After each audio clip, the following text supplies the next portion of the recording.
नमस्कार, मैं कृष्णानंद सिंह आप सभी का इस चैनल पर स्वागत करता हूं। बिहार पुलिस कांस्टेबल परीक्षा 8 मार्च 2020 की प्रथम पाली और द्वितीय पाली के साइंस का हल प्रश्न पत्र अर्थात प्रीवियस क्वेश्चन के साथ उपस्थित हूं। इससे आपको आगामी परीक्षा की तैयारी में सहायता मिलेगी। तो आइए चलें उन प्रश्नों का एक एक कर रिमाइंड करते हैं। पहला प्रश्न है, ध्वनि सबसे तेज संचरण करती है। तो ठोस माध्यम में तेज संचरण करती है, उसके बाद द्रव में, फिर गैस में और निर्वात में सबसे कम संचरण करती है। अगला प्रश्न है, गैमेक्सिन डीडीटी ब्लीचिंग पाउडर महत्वपूर्ण यौगिक है। तो गैमेक्सिन का सूत्र होता है C6H6Cl6।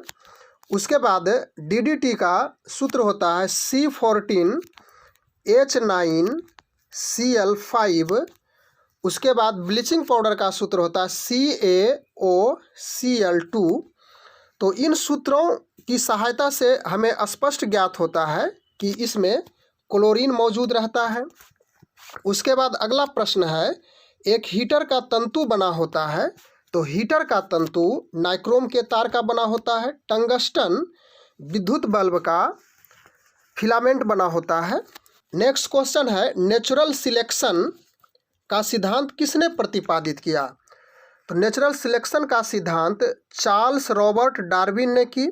तो इसमें सी नंबर ऑप्शन डार्विन है, करेक्ट होगा। इन्होंने ही जैव विकास की व्याख्या की थी और अपनी पुस्तक द ओरिजिन ऑफ स्पीसीज में इसकी जानकारी दी थी।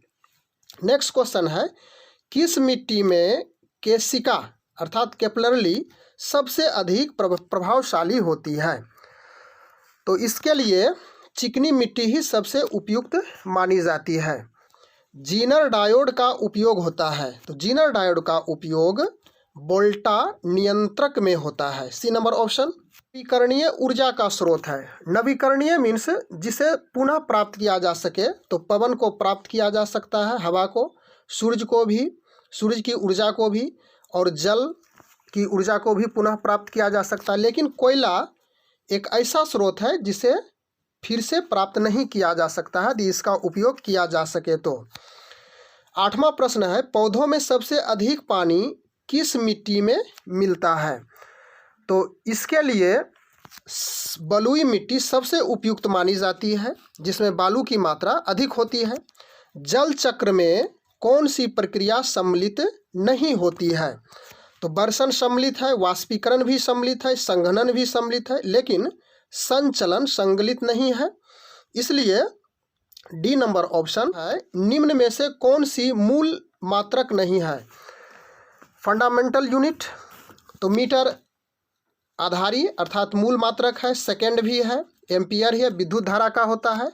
लेकिन ओम प्रतिरोध का मात्रक है, जो कि मूल मात्रक के अंतर्गत नहीं आता है। अगला प्रश्न, निम्न में से कौन सा एक कार्बोहाइड्रेट नहीं है। तो सुक्रोज कार्बोहाइड्रेट है,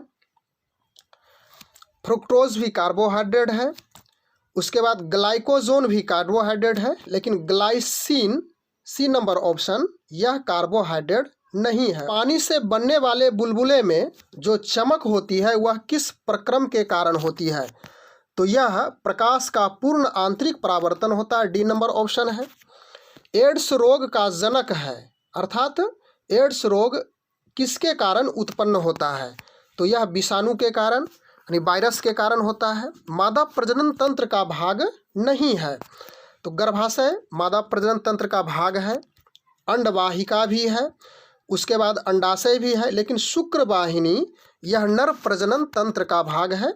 इसलिए ऑप्शन नंबर सी करेक्ट होगा।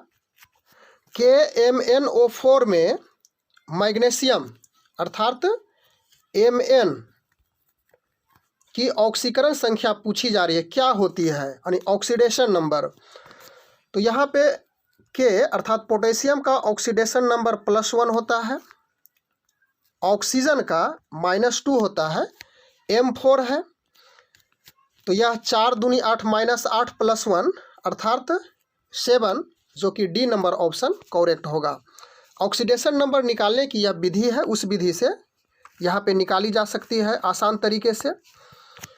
नेक्स्ट क्वेश्चन है, बेरिलियम, बेरियम, मैग्नीशियम, एल्युमिनियम में किसका द्वितीयक आयनन विभव अधिक होता है? तो यह ऑप्शन नंबर ए सही होगा। बायोफाइटा पादप सामान्यतः पाए जाते हैं। तो बायोफाइटा पादप अर्थात बायोफाइटा वनस्पति जगत का एक बड़ा वर्ग है और यह छायादार आवासों में अधिक मात्रा में, बहुतायत मात्रा में पाया जाता है। पक्षियों में तेल ग्रंथि किस भाग में होती है? तो यह पूरे शरीर पर होती है। 19 नंबर प्रश्न है, योगात्मक बहुलक। तो योगात्मक बहुलक किस में पाया जाता है? यह नायलॉन 66, ए नंबर ऑप्शन सही होगा। एक वृक्ष में अपस्थानिक मूल अर्थात अपस्थानिक जड़ पाई जाती है, वह क्या है? तो बरगद का वृक्ष है जिसमें अपस्थानिक मूल पाई जाती है। सुनार में कौन सी तरंग होती है? यह पराध्वनि तरंग होती है। और बड़े बड़े जहाज़ों में इस यंत्र का इस्तेमाल किया जाता है जिसकी सहायता से पानी में छिपे हुए बर्फ के बड़े बड़े टुकड़े या चट्टानों को इसकी सहायता से समझा और देखा जा सकता है। अगला प्रश्न है, स्टेनलेस स्टील में कौन सा तत्व मौजूद नहीं है? तो स्टेनलेस स्टील में आयरन अर्थात लोहा Fe मौजूद है। उसके बाद क्रोमियम भी मौजूद है Cr, निकेल भी मौजूद है, परंतु टंगस्टन मौजूद नहीं होता है, इसलिए इसका बी नंबर ऑप्शन करेक्ट होगा। कोशिका में आनुवांशिक पदार्थ है। तो कोशिका में आनुवांशिक पदार्थ DNA होता है, DNA। अगला प्रश्न, किस प्रकार के बल्ब में ऊर्जा की खपत सबसे कम होती है? तो यह LED बल्ब है जिसमें ऊर्जा की खपत सबसे कम होती है। अगला प्रश्न है कि वह पादप जिसमें बीज फलों के भीतर होता है, तो वह पादप एंजियोस्पर्म कहलाता है, अर्थात आवर्तवीजी वनस्पति जगत का एक विशाल उपसंघ है जिसमें पौधों के बीज उसके अंदर ही स्थित होते हैं।